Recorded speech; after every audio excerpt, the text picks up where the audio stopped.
Million പെൻഷൻകാരുടെ winter fuel പേയ്മെന്റുകൾ റദ്ദാക്കാനുള്ള labour ഗവൺമെന്റിന്റെ പദ്ധതി ഇന്ന് കോമൺസിൽ വോട്ടിനിടുകയാണ്. വിവാദമായ പദ്ധതി അവതരിപ്പിക്കുന്നതിന് കുറ്റപ്പെടുത്തേണ്ടത് കൺസർവേറ്റീവുകളെയാണ് എന്നാണ് റേച്ചൽ റിവ്സ് പറയുന്നത്. ലേബർ പാർട്ടിക്ക് മൃഗീയ ഭൂരിപക്ഷമുള്ളതിനാൽ സഭയിൽ ചില ലേബർ എംപിമാർ ഉൾപ്പെടെ എതിർപ്പ് രേഖപ്പെടുത്തിയാലും വൻ ഭൂരിപക്ഷത്തിന്റെ ബലത്തിൽ ബില്ല് പാസ്സാകുമെന്ന് തന്നെയാണ് കരുതുന്നത്.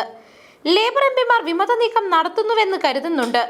വിന്ററിൽ ഹീറ്റിംഗ് ഓണാക്കാൻ മടിച്ച് പെൻഷൻകാർ മരിക്കുമെന്ന ആശങ്കകൾ നിലനിൽക്കവെയാണ് പദ്ധതിയുമായി മുന്നോട്ടു പോകുവാൻ ചാൻസലർ തീരുമാനിച്ചിരിക്കുന്നത്.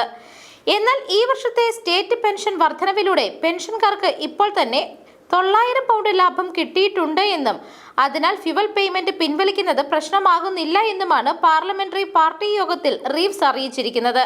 കൂടുതൽ ബുദ്ധിമുട്ടിപ്പിക്കുന്ന തീരുമാനങ്ങൾ വരുമെന്നാണ് ചാൻസലർ മുന്നറിയിപ്പ് നൽകുന്നത്. ഇതിന് ആരെ കുറ്റപ്പെടുത്തുമെന്ന് അംഗങ്ങൾ ചിന്തിക്കുകയാണെങ്കിൽ ഇതിന് ഉത്തരവാദികൾ കൺസർവേറ്റീവുകളാണ്. അവരുടെ തെറ്റായ ചില തീരുമാനങ്ങളാണ് ഇതിന് ഇടയാക്കിയത് എന്നും ചാൻസലർ റേച്ചൽ റിവ്സ് പറഞ്ഞു. എന്നാൽ പല ലേബർ എംപിമാരും ഈ വിശദീകരണങ്ങളിൽ തൃപ്തരല്ല. ഇവർ ഇതിനെതിരെ വോട്ട് ചെയ്യുമെന്നാണ് റിപ്പോർട്ട്. പെൻഷൻകാരുടെ ഫ്യൂവൽ പേയ്മെന്റ് റദ്ദാക്കാനുള്ള നീക്കം തള്ളണമെന്ന് യൂണിയനുകളും പ്രധാനമന്ത്രിയോട് ആവശ്യപ്പെട്ടിട്ടുണ്ട്.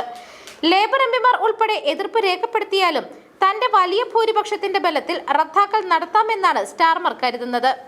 News desk മെഗ്നവിഷൻ.